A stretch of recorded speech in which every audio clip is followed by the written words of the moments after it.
Okay, everybody. Man, I am so glad you guys are here. My name is Patrick Moorhead. I'm founder, president, and principal analyst at More Insights and Strategy. And to my right and to your left is... Anshul Sag. I'm staff technologist and technical writer at More Insights and Strategies. So, thanks for coming. What we're going to talk about today and what we're going to show you is what I consider somewhat of a disturbing trend in the mobile industry, and that's this whole concept that a phone with 8 cores is actually better than a phone with 6 cores or 4 cores. And what we're going to do is run through some usage models and also some benchmarks, and we're going to see if that's true or not. We have some state-of-the-art phones. We're going to run 3 benchmarks, 2 tools, and of course, because I've heard this is the most important thing, 38 cores. What I'd like you to do is we're going to do questions at the very end of this, and so go to tweet at me at Patrick Moorhead, and I'll go through those questions in the end. Also, we're going to be publishing a paper after this documenting all the gory details of everything that we've shown here. So this is live. There are no nets. The dog might come in through my living room. The trash bag that's over my head blocking the sun might fall down on us. But that's kind of the fun of live video. So with that, let me dive in here. So I already told you about the megahertz myth, and I'm really passionate about that. I've been doing benchmarks and round benchmarks for 25 years in servers and PCs and now mobile. And I think the challenge might be that some consumers might be buying these but maybe making the wrong decision in buying a phone that has more cores than the other. And in actuality, all cores are not the same.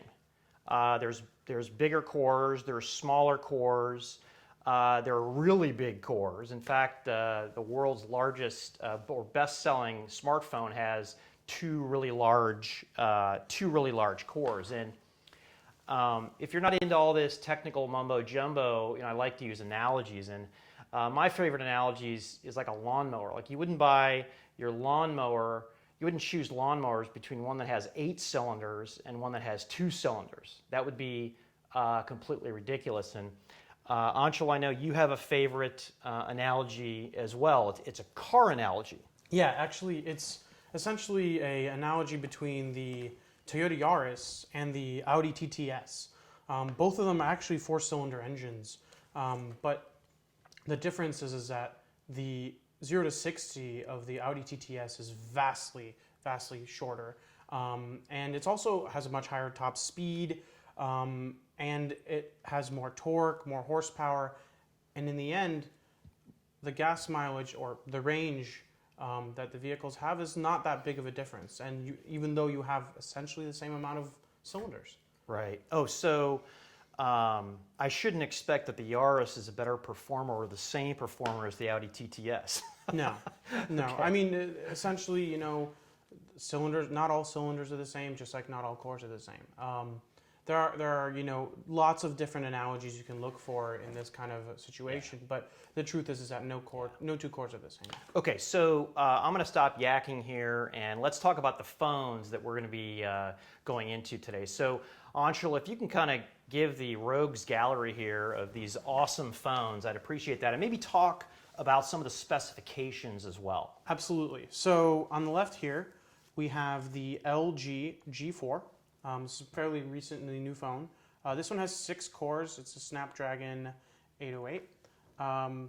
Then here we've got the HTC Desire 820. This one's got an 8-core chip from MediaTek. This one's the Xiaomi Mi 4i. This one has also 8 cores, and these are on a Snapdragon. Yeah, so this is a top seller.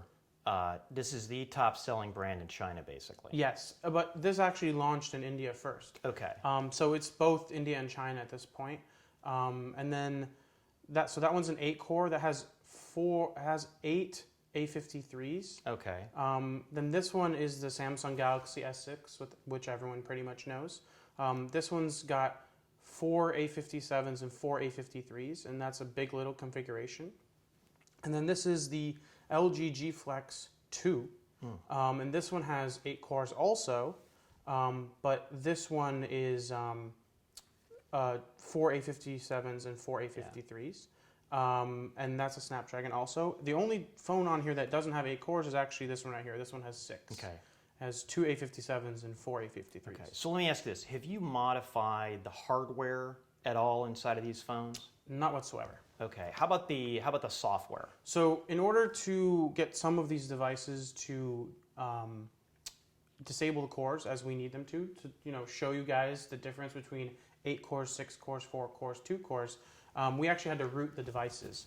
So all of these devices are rooted, and they all come with the stock kernels. We were going to try and flash them, but we didn't want to mess with any of the schedulers that might be in there or any kind of optimizations the manufacturers have made on their SoCs. Okay. So we're pretty much running almost stock. Admittedly, we're rooted, but I mean that's pretty much what we had to do to get to these.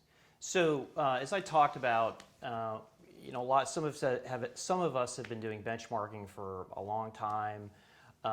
Again, the longer that you've benchmarked doesn't make you a pro, but it certainly lets you understand the tricks of the trade and some of the pitfalls are. And there's two tips in particular. One of which I think we've talked about, but the other one is it's really important to not rely on a single benchmark. And no matter how good a benchmark is, you should never just rely on one. And that's a mistake that I feel like some people are doing out there. Videos all over the internet talking about this. The other one, which I mentioned before, is shipping devices. Make sure the devices are out of the package, aren't modified in any way. And it's interesting, I hear conversations out of the internet that says, oh, this phone tested differently when I bought it from a carrier than it did when you did the initial. So be really careful about that. And Anshul, what I want to ask you about is, and I've written a few articles about this, and I know you have, what makes a good benchmark? Well, a good benchmark really, the point of a benchmark and a good benchmark in that sense is you want it to try to replicate real-world applications as much as possible. So you want that application or that benchmark to mimic or actually be an application. And at the same time, you also want the people who are making the benchmark to be as transparent as possible in their production of the benchmark, how it gets utilized by different manufacturers and reviewers. And so those are the two main points. In addition to that, the benchmark needs to be consistent because there are some benchmarks out there that might actually give you a result, but if you test it, if you test that benchmark 1 time, 2 times, 3 times, you don't get a consistent result. And for a benchmark to be a good benchmark, it needs to give you a consistent result within about an error range of about 1 or 2%. So really, you should only have a very slight variation in benchmarks. And if the benchmark varies wildly, then either you have a problem with the device or you have a problem with the benchmark. And then on top of that, it also helps to have that the benchmark manufacturer or the company that writes the code for the benchmark has the ability to moderate cheating. So in the past, some smartphone manufacturers actually participated actively in cheating in benchmarks, optimizing their SoC's performance to boost itself for when it detected a certain benchmark. So some actual benchmark companies went out and banned certain devices or completely removed those devices from their benchmark lists because they were cheating. That's awesome. So that's pretty much it. By the way, sorry I had to check out. Just like I said, anything can happen here. Literally, people were mowing the lawn. They just showed up. You got to love this. Live video is great. So Anshul, we talked about the hardware, some tips here. So what benchmarks are you showing? And we'll go into deeper explanation later. Just talk about the ones that you're Sure. going to show here. So the three main benchmarks we're testing are PCMark, Basemark X, and Camspeed. PCMark is designed to be a true full system benchmark, test the whole phone in a lot of different ways. Basemark X is designed to test the game performance of the phone, specifically utilizing Unity Engine, which is the same engine that most game developers use when they make games for phones. And then the last one's Camspeed, which is it's a camera benchmark, and it's basically designed to benchmark the phone's ability to focus, take pictures, do flash, and essentially benchmark the camera performance of the phone. And basically, we're taking these three and combining them together to create a very kind of wholesome view of how a device would perform. And combining them together, we can get a good idea of what kind of performance you'd expect in the daily use of the phone. That's good. In addition to the benchmarks, we're also going to be showing YouTube and WeChat. Pretty much everybody around the world knows at least YouTube. WeChat is pretty much the biggest app out there, particularly in China, for a social media app. So also, what are the tools that you're using here, so everybody knows? So the primary tools we'll be using are 3C CPU, which is actually a very broad suite of tools, but there's the CPU tool itself allows us to actually go in and disable certain types of cores, and basically go in, and after the phone's been rooted, then 3C allows us to turn off cores and do our thing. And then on top of that, we're also using Qualcomm's Trepin Profiler, which is actually a monitoring app that allows you to monitor a lot of things on the phone. But for what we're using it for, we're actually monitoring the frequency and the load of the CPU cores when we're doing certain tasks, and also to show, which cores are being lit up, which ones aren't, and how often they're being lit up. And you can actually see, we'll have visualizations so you can see what it looks like when we're doing that. Okay. So I have a question for you. Why Qualcomm Trepin as opposed to, how does it work with other SoCs? So as far as I know, and as far as my testing has gone, it's actually pretty good in terms of testing all Android devices. Okay. And we've been using it pretty regularly, and it's a pretty good app. And they just within the last few months made it public. It used to be an internal tool only, but now pretty much anyone or any developer can utilize it and profile any app or their whole device over the course of a day. So it's basically sitting on top of Android. Mm-hmm. Okay, excellent. So with that, that's a great explanation of the benchmarks. Let's actually jump in. Absolutely. And I think we're going to start with PCMark. All right, so let's boot up PCMark and take a look here. All right, so we'll get the G4 going, and then get some of the other devices going. So PCMark there. I open the browser instead of PCMark. I'm reading your mails. Thanks. Do you mind? Yeah, well, unfortunately, I'm a bit fat-thumbed, so here we have PCMark, and that loaded. Go back to this. Still had it open on this one. All right, so PCMark. Yeah, so make all of them run here.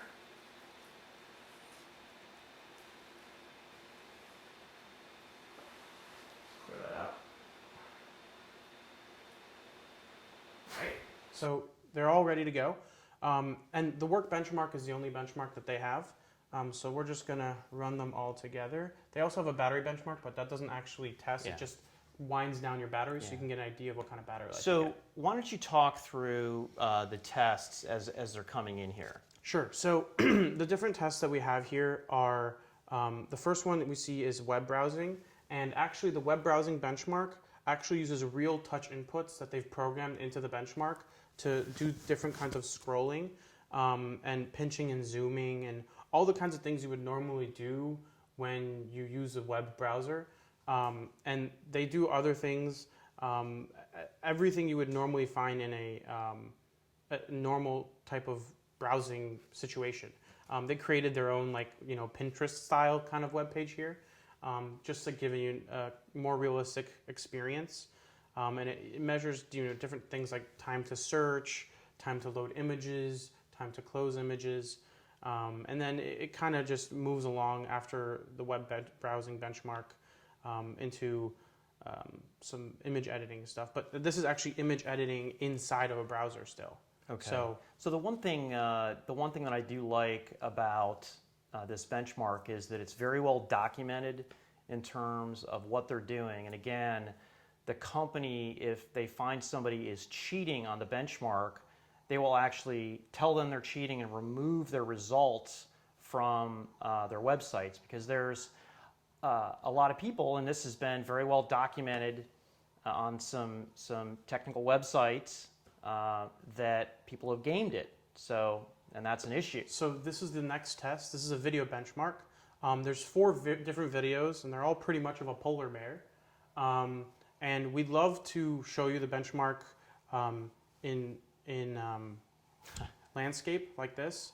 And actually, we have some ability to do that over stream, but it will affect the performance of the devices. So we'll only be able to show you the final results once they're done. So we want to make sure that we don't affect any of the performance of any of the devices while they're testing. So, Anshul, are these some fancy codec or some non-standard codec? No, it's just H.264 video. Okay. Yeah, and basically it's just different video shots, and kind of, it even, it tests every single type of thing you could think of when it comes to using a video. And now you can see it's switching to the next test, which is writing. And here it actually, measures things like time to copy text, time to paste text. It actually uses real commands to do this. And you'll actually watch as it goes along on some of the phones, especially the 2 LGs. It'll even copy things to clipboard, and they'll pop up because it actually pulls into the UI that LG has on there, which it shows you the clipboard whenever it copies anything.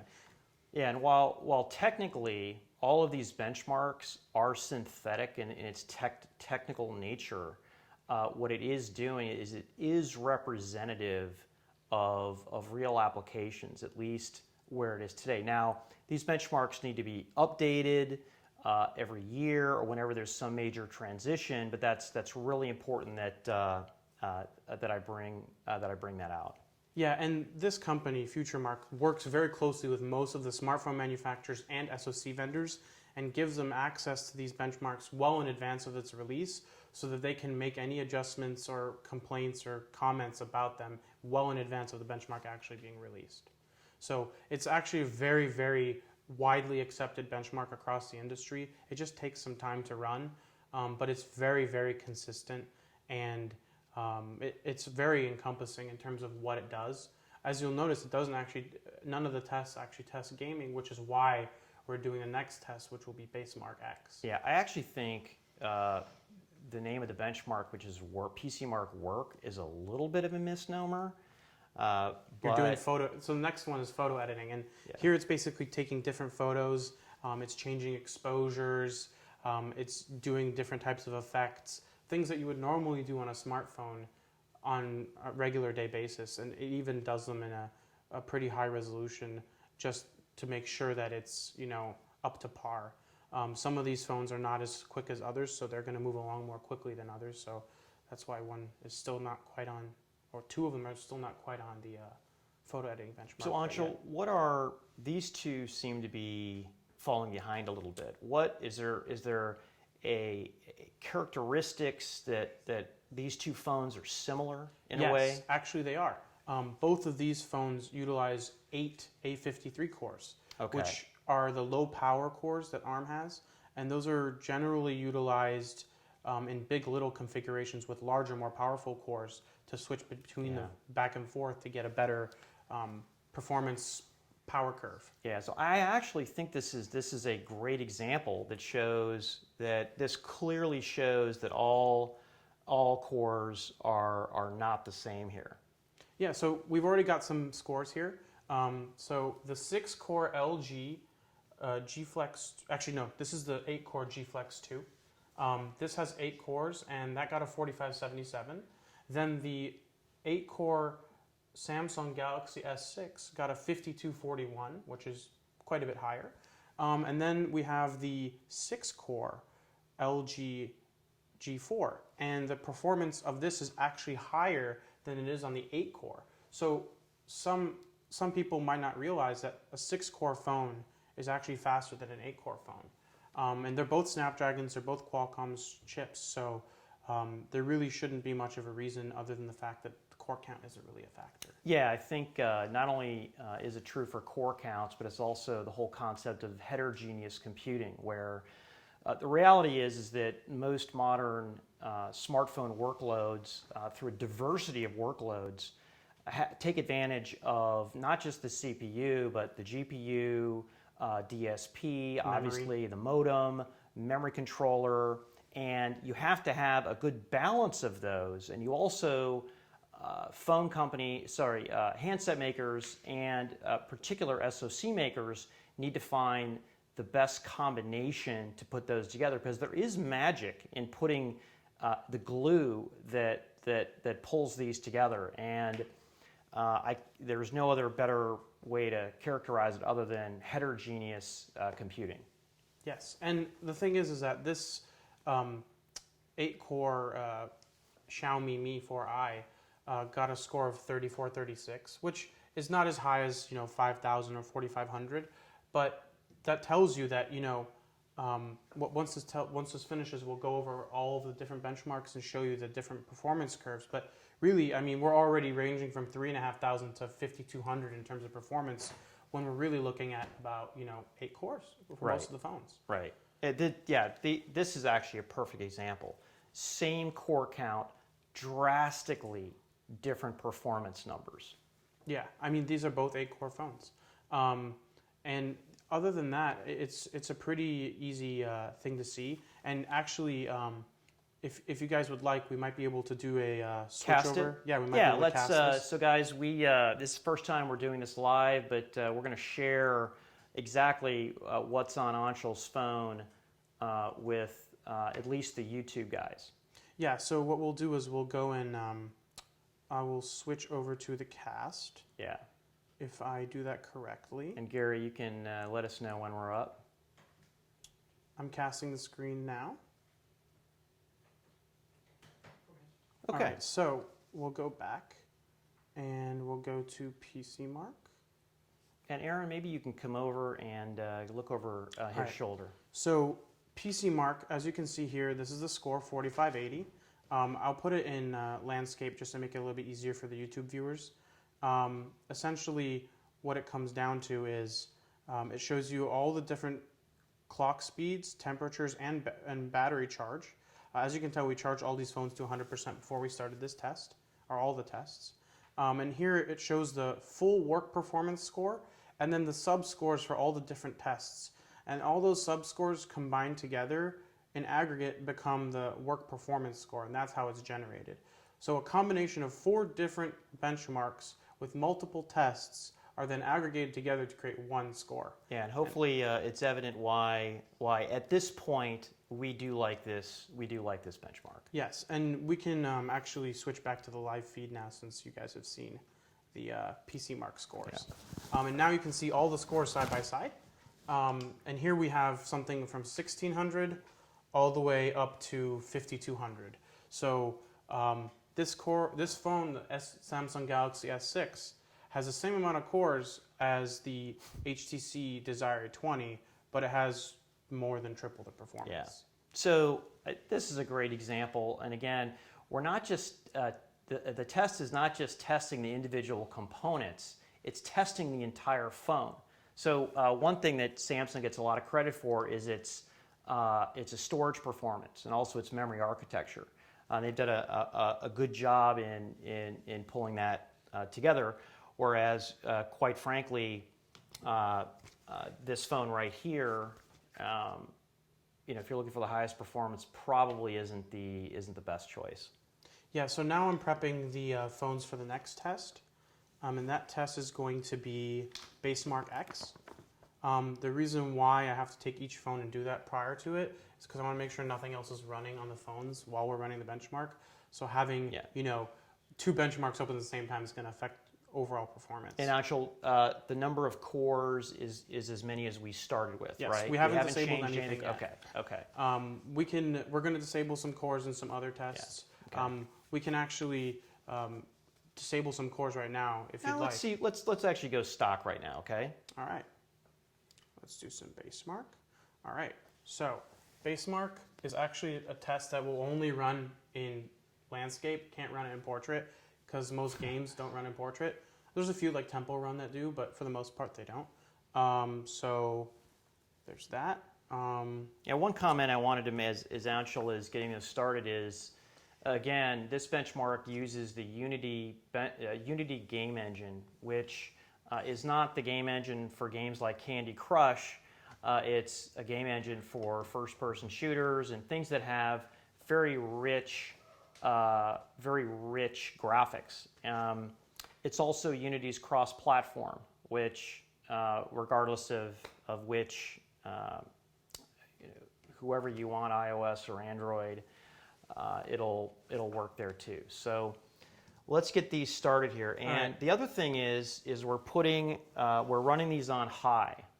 Okay, that's one very key point. And the other thing is we are running these on screen. Okay, and you may say, wait a second, off screen is a much better way to do this. Well, remember, we want to test the phones, not the components here. Yep. Okay, so if you have a higher resolution phone, it will be doing more work.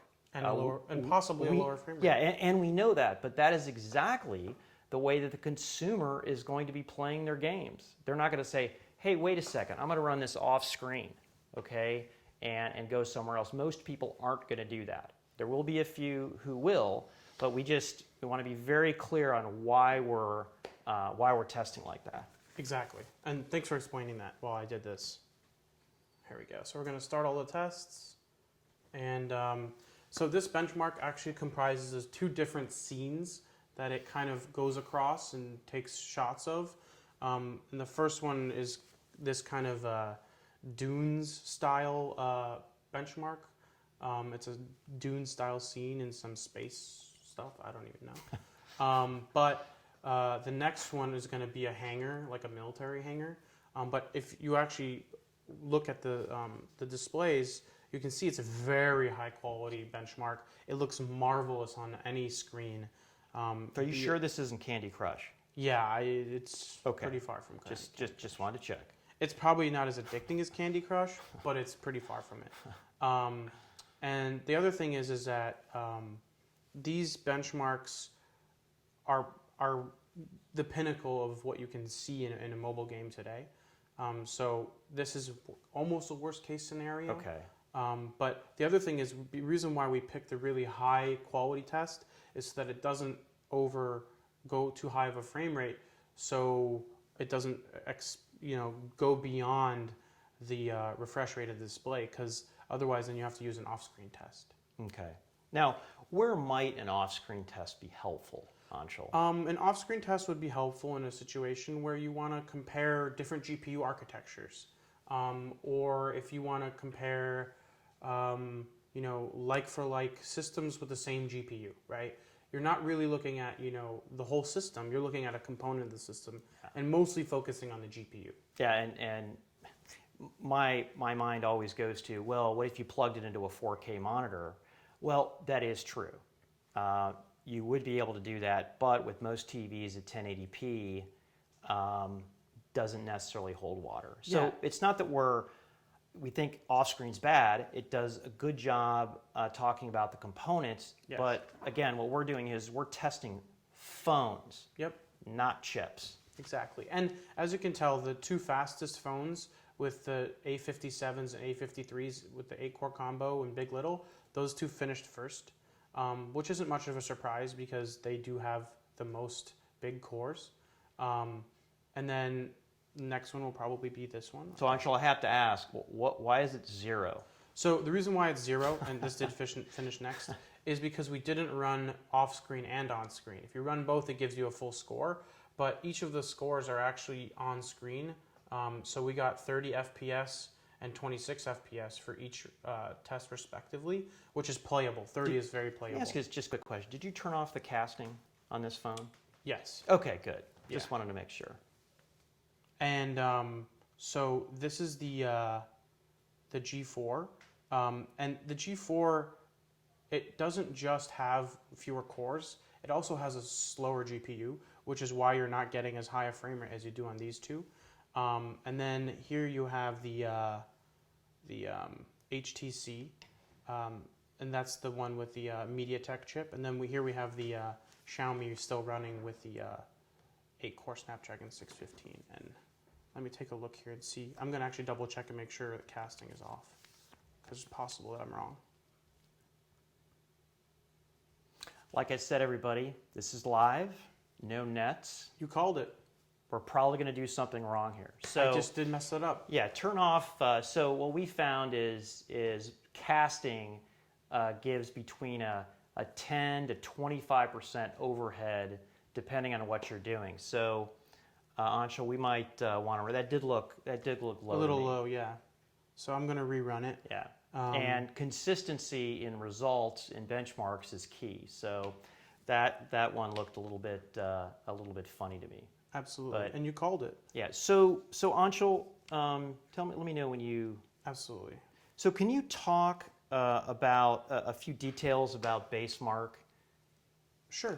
In terms of shadows and things like that. Yeah. So so Basemark, the benchmark itself, it utilizes dynamic shadows. It has forward rendering pipeline. It has particle effects, normal maps, light maps. So can you put that into plain English here? Essentially, they use all the kinds of tools that you would normally find in a regular PC game almost. It's Okay. not even really like it's like a console or a PC game. Those are the kinds of features that they're able to utilize in today's smartphone SoCs. Okay. So it's really a great thing. Like the truth is, Unity as an engine is marvelous. It enables great things, and the SoCs and the GPUs inside those SoCs really allow for a great experience. Awesome. So as this guy's running, Yep. why don't we give an introduction into the next benchmark? Yeah. So the next benchmark we'll be running is called Camspeed, and Camspeed is a benchmark that is specifically designed for testing the camera. And what we've done is we've worked with Camspeed manufacturer, the company that makes Camspeed, Sofika, and they've basically provided us with a reviewer copy of the application to make sure that we get the best testing and most consistent testing of the application. And let's take a look here, and we're just setting them all up in advance. And the thing is that we are going to have, as we continue doing these tests, the performance will degrade little by little on each device because they get thermally warm. Some phones will deal with it better than others. Yeah. And that's partially how the manufacturers utilize and design their devices.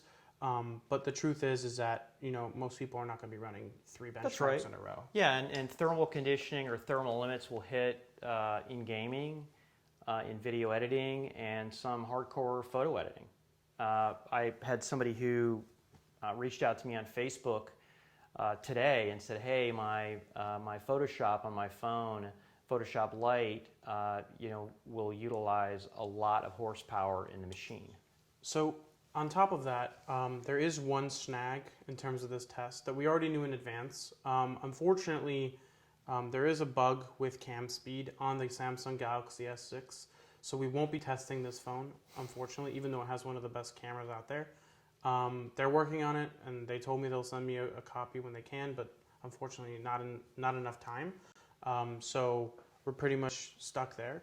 As you can see here, the performance is a little bit better. It's 16 FPS. About 10% better, I think. Yeah, I think it's a little bit better, so it definitely affected it.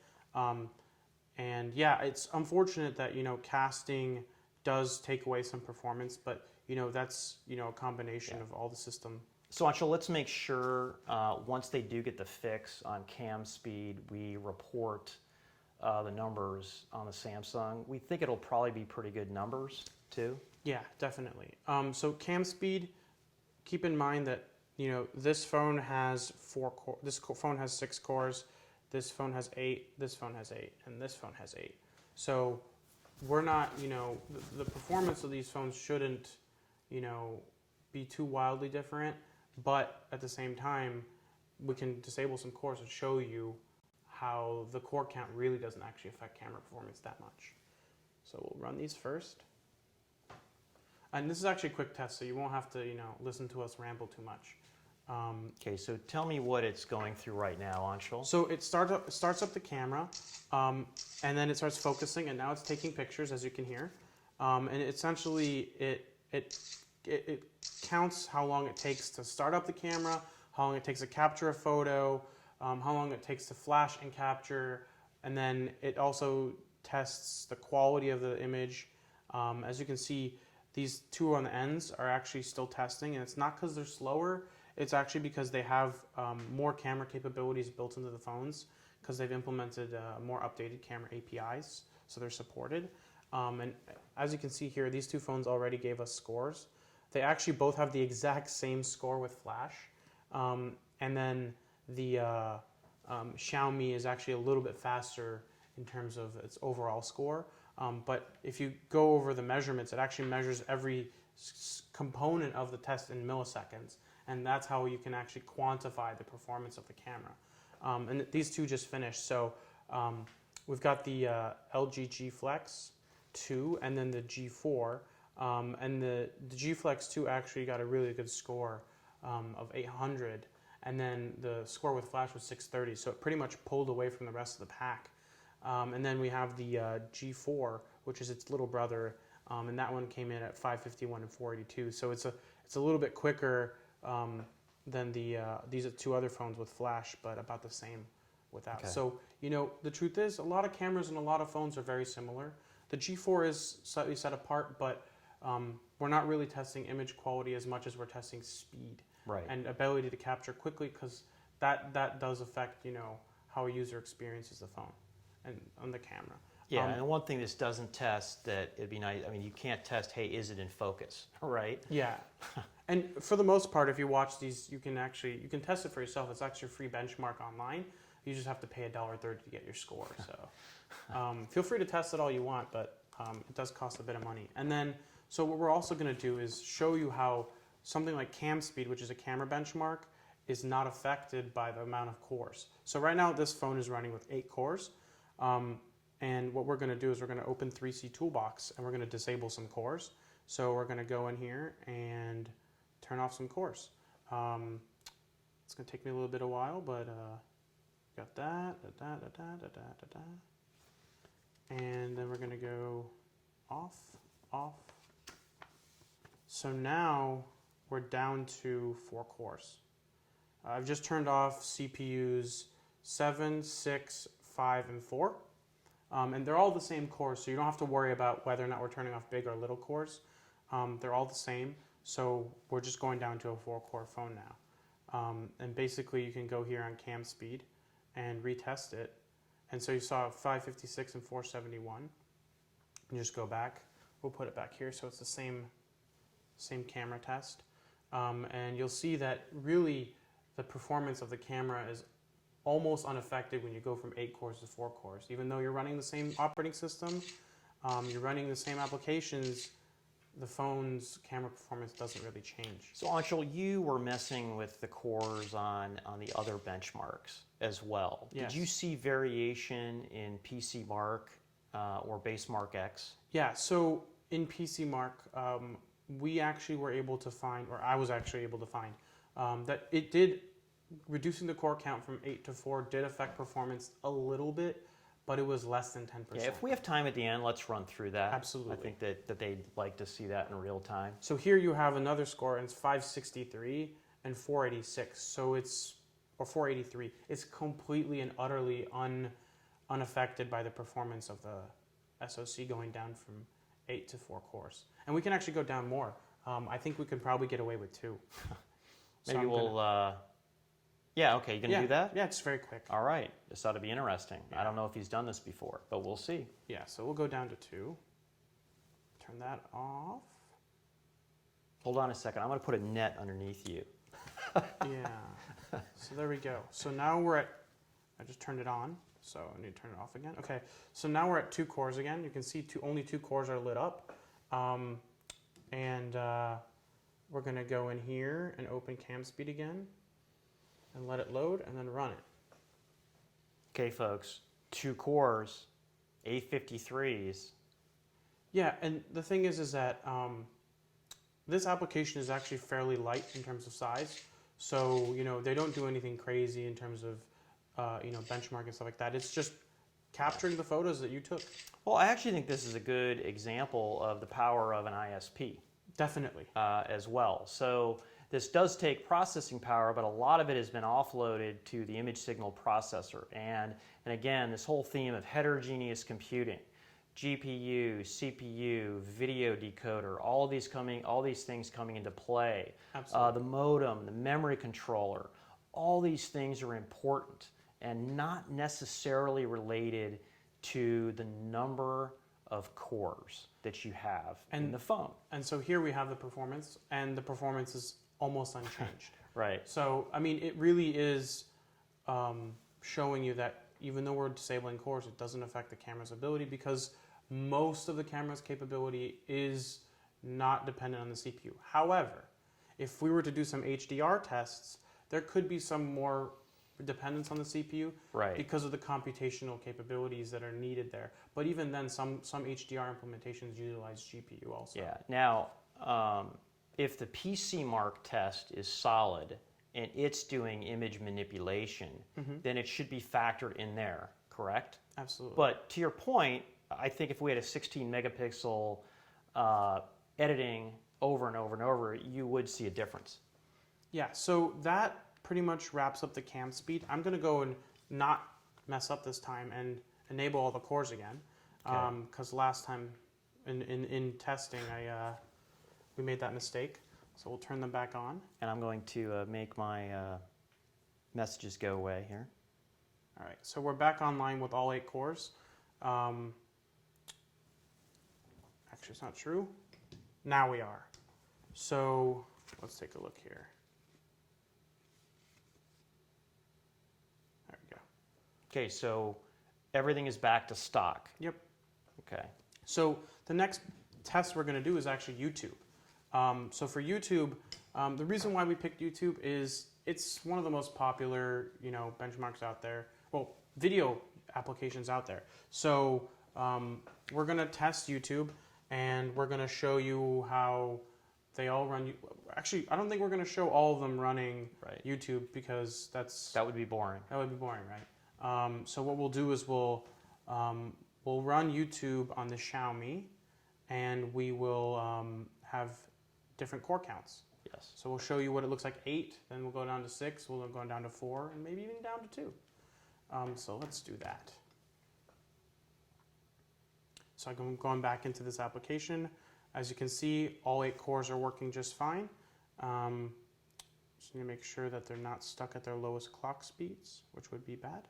And which tool are you using? AnTuTu again? It's 3C CPU Manager. Okay. Yeah. So it's a pretty good application.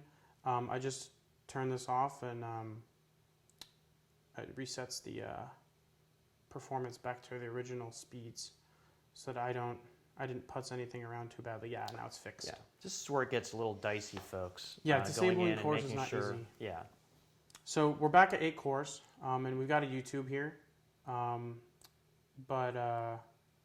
What we'll do is we should probably run Trepin so people can see what kind of core usage we're getting out of this. That's right. So we'll run the Trepin profiler. We're going to go to Profile App, and then we're going to Profile YouTube. And it's going to load all the cores up. Why don't we put that on the stand, and maybe we can get a close-up of that. I know after we run this, we'll cast this. Yes. So as you can see here, it actually shows all the different CPU cores.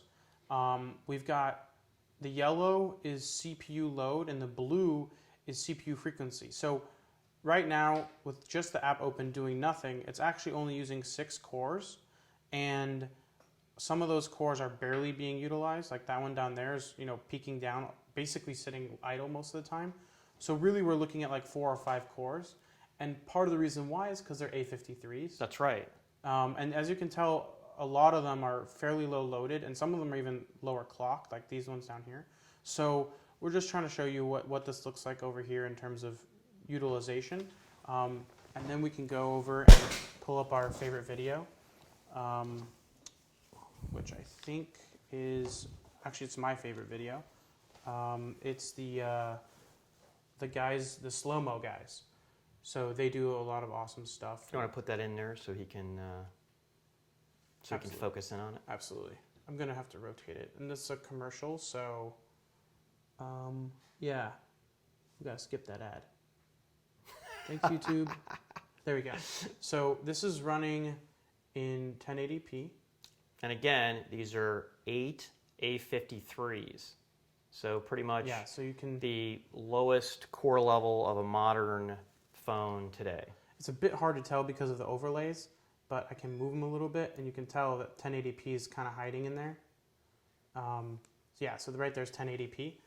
So we're running this video at 1080p, and if I rotate it, you'll get the full screen, but then the overlays will kind of get jumbled up. Yeah. So here you can see we're actually running fewer cores now than we were when we had the app open. So now 4 cores are completely off, just shut off entirely, and we're only using really about 3.5 cores.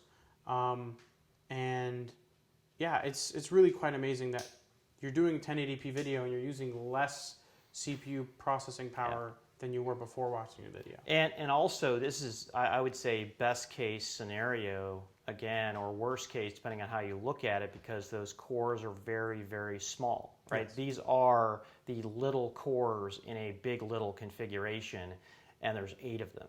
Yeah, and really, some people are questioning whether or not you really should be using 8 little cores. Yeah. Because that wasn't really their intention or their purpose. So yeah, there's a lot of contention in the industry about that issue.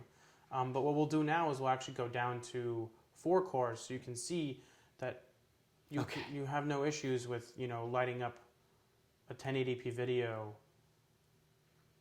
And again, 1080p YouTube video Slow-mo using guys. the Trepin profiler, and I'm talking to have filler so Anshul can shut off cores. Yep. And the phone that we're using is the Xiaomi Mi 4 with 8 A53s that Anshul is going to take down to 4 cores. Yep. And part of what you're seeing here is that video playback, whether it's H.264 and even in the newer phones, H.265, a lot of that is being offloaded to a fixed function piece of silicon that's inside of the GPU.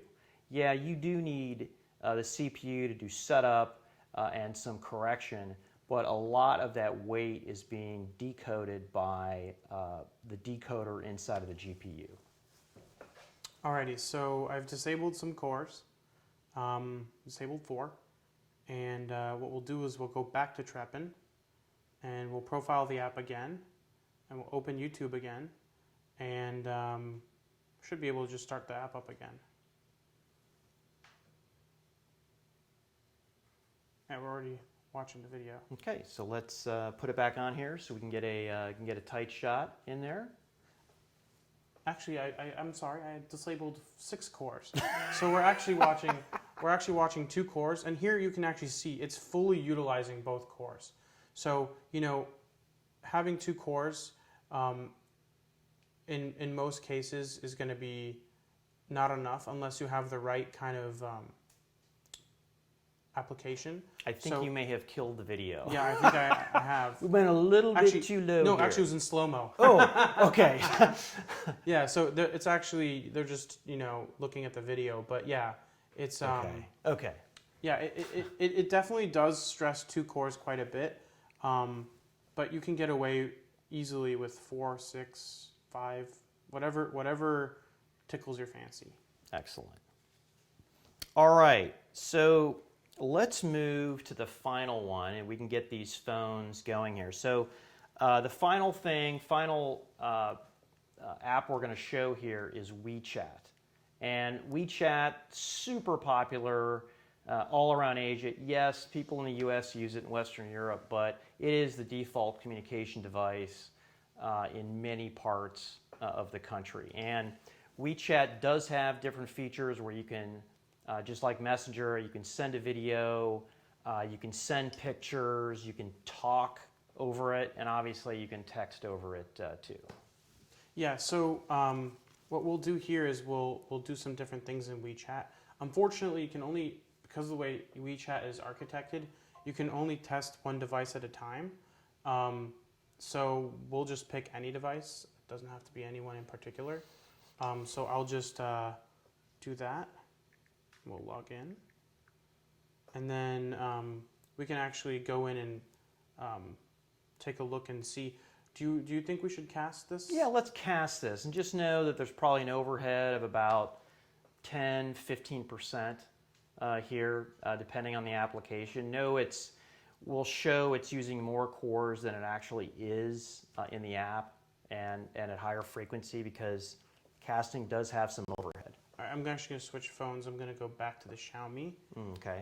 Just because I messed something up over there. Okay. So what we'll do a double check on the cores. Yes, that's what we'll do. Let's take a look here. Yeah, so here we're going to actually have to re-enable some of the cores. Go back here. Turn them all back on. Now, is this the point where I say, don't do this at home, folks? Or should I say, no, you have to do this at home. It's a lot of fun. It is fun, but you do have to root your phone. The one thing I would caution is if you do root your phone, be careful of some of the adware out there, especially on some of the Chinese-made phones. You have Chinese tools, and there's just adware you can't avoid.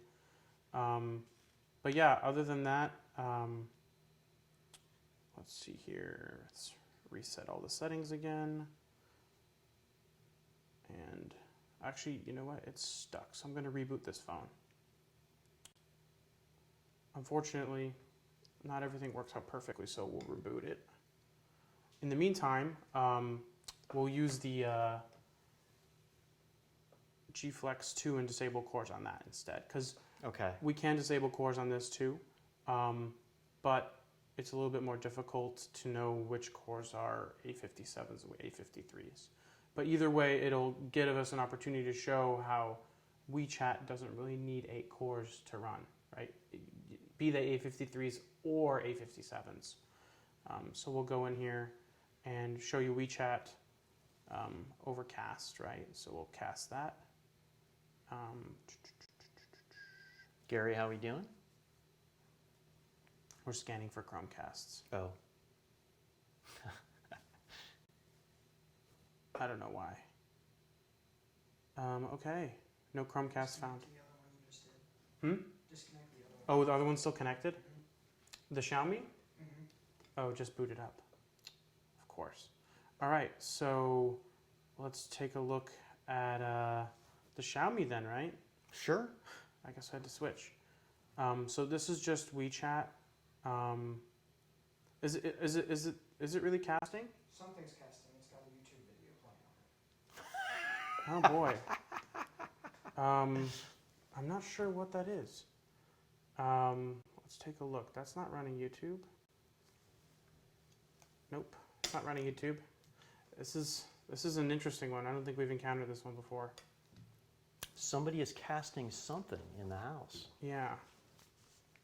I don't know. It has to be this phone. It's got to be, but I just rebooted that phone. How could YouTube be running? Yeah, now cast it. Okay. Okay. All right, cool. Thank you.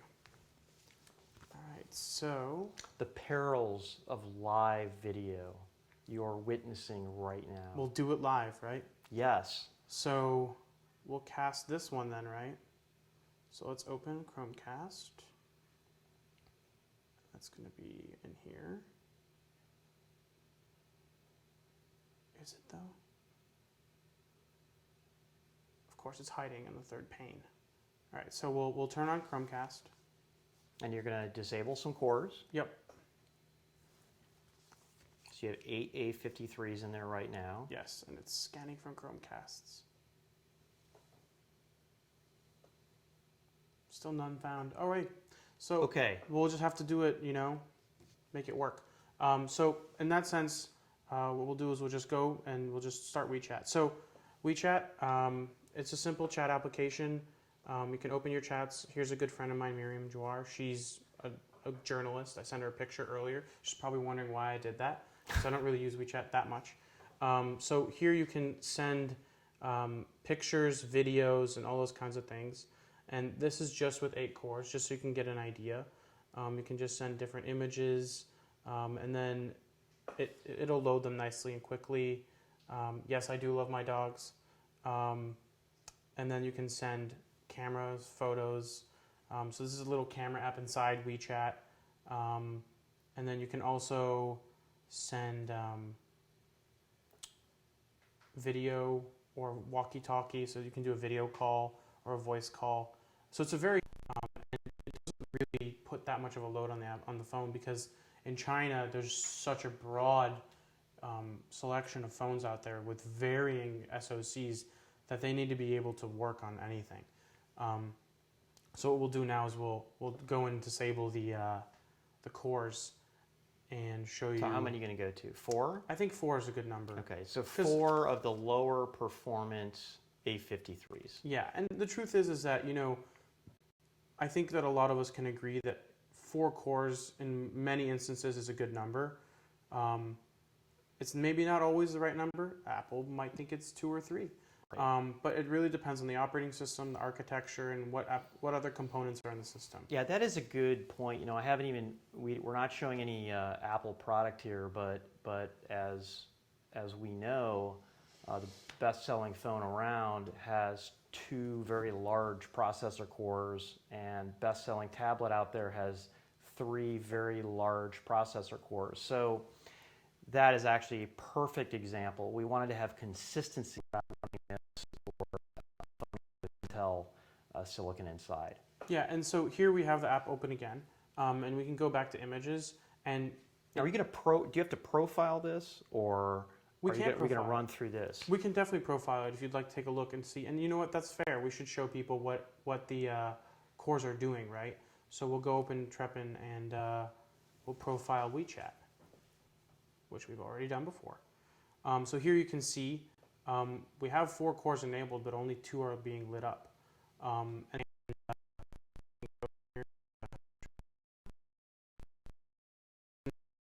now that the camera, it's definitely fully loading both, at least 2 of the cores, yeah. Okay, so yeah, why don't you press play on the video, just see what happens. People probably want to know what. It's a little bit slow, and that may be because it's not lighting up the other 2 cores, which might be an issue with the disabling cores feature. So I may go back and retest that right now. Unfortunately, it's not an exact science when it comes to enabling and disabling cores, unless you do it through a. Yeah, so I think we've shown the 2 very small cores. Sorry, 4. Did you go to 2 or 4? It was supposed to be 4, but it only looked like 2 were. Yeah, so even going to 2 cores on the smallest when it comes to WeChat and doing things in there is not fully taking advantage of that. So, Anshul, what else do we need to know about WeChat?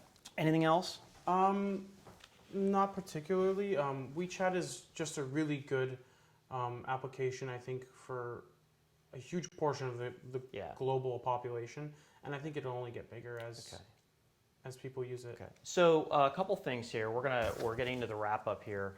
I'd like you to make sure that you send any questions to @PatrickMoorhead at Twitter, and we'll be looking at those in about 5 minutes. So let's talk about kind of what we've learned here. Okay, I think a couple things is test the full phone and not test the parts, and that's finding the right benchmark to do this. Finding multiple benchmarks. We just didn't use one.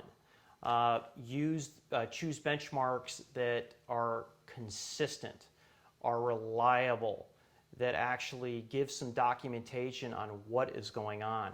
Choose benchmarks that if they're being gamed, they're going to be booted off of the sites that actually track the leaderboards.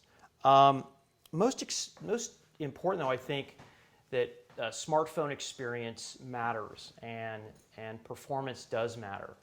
And I think hopefully we made our case here that it's not the number of cores necessarily, it's the quality of the cores that you're putting against the experience. And as important as those CPU cores are the GPU, the DSP, the ISP, the memory controller. We didn't show the value of the modem here, but of course that is very important as well. So with that, did I miss anything, Anshul? As far as I know, the only Before thing we go is, into Q&A? yeah, I think there's a few things we're going to do after the stream was over, just for people who are interested. But really, I think you pretty much hit on most of the key takeaways. I think we have been dealing with this, too many cores thing for a long time. And there's always going to be room for more or less cores. But it's not entirely sure. It's not really entirely set in stone what that right number is, right? You and I might say it's 4. Apple might say it's 2 or 3. Some other company may say it's 5 or 6. But the truth is that if you go in and test different phones and different applications and really see what the utilizations are out there, you'll see that it's not more cores is better. Excellent. So I have a comment here that's a really important one. It says, "Nice, Patrick Moorhead. Are you going to be on the Food Network now?" that's a really important one here. So It's important. that's great. So a couple of the questions that I got either on Facebook is hey, what about power? Why aren't you testing power here? So power is very, very important, we know, but that's not the point that we're trying to make here. Maybe we'll do that in the future. The best way to really find power draw, sure, you can remove the battery, but when you have full enclosures, you're pretty much ripping apart the entire phone. We're not against ripping apart phones. We've done it before, but we would like to do that after we've tested the performance and the experience. Anshul, any questions that you get or kind of being challenged on this topic? I would say, power is a huge factor, right? Because you can't just take into consideration performance alone. Yeah. These are smartphones, and battery life is a factor because you're not always going to be plugged in. And I would say, there's some parallels that I've drawn from my days in the PC industry in terms of, we've encountered these issues before. I know you have. You've been in the PC industry for quite some time and had to deal with those issues. But really, I find there's very, very many similar parallels between, the laptops that we use today and the smartphones we use today. Obviously, they're not identical. The use cases are different, but the PC is a much more mature form factor in industry. Yeah. The one thing I want to say too, another question I got, a commentary was, Pat, why are you saying 8 cores are bad and things like that? Well, I didn't initially think that 8 cores are bad, but what happened is the marketing was abused so much that it was almost like the industry couldn't handle this. More cores wasn't being positioned as a way to actually save battery life. It was being positioned as a way to connote better performance and a better experience. And I'm okay with that. So I'm not against 8 cores if they're marketed accurately and isn't done to deceive consumers throughout the chain. But unfortunately, the industry either doesn't have the discipline to be able to do that, which is one of the reasons why we're doing this today. I mean, I've myth busted a lot of benchmarks and claims that people have made over the last 25 years. And I think as industry analysts, we need to be doing things like this. Yeah, I agree. So guys, with that said, I want to thank you so much for tuning in. Again, we are going to be packaging this up into a paper and show you exactly what we showed you with as much detail as we possibly can. And you can also find me on Twitter at Patrick Moorhead, Anshul at Anshul Sog. Anshul Sog, yep. I'm a Forbes contributor, a CIO contributor. Anshul contributes to Forbes and also to PC World. You can check out our stuff there. Yep. So with that, I want to thank you very much for tuning in. Thanks.